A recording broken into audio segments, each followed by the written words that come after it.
Alright, so here's the Xaircraft box. As you can see, it actually comes sealed, which is pretty neat.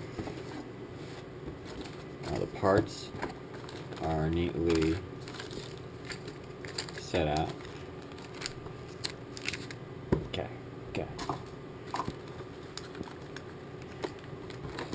It's actually a pretty large machine.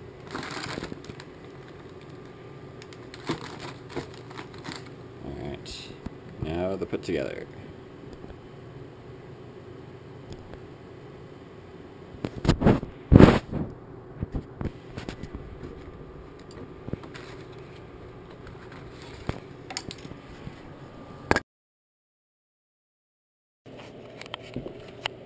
Alright, here's the finished product.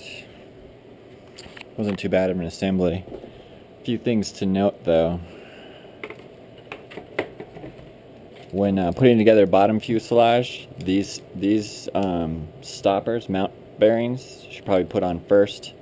And then also, I used a heat gun to heat the ends up just a little bit, to make it a little bit easier to snap these guys in. Otherwise, it really felt like I was going to break it, and it even cracked a few times, so that's what prompted me to grab the heat gun.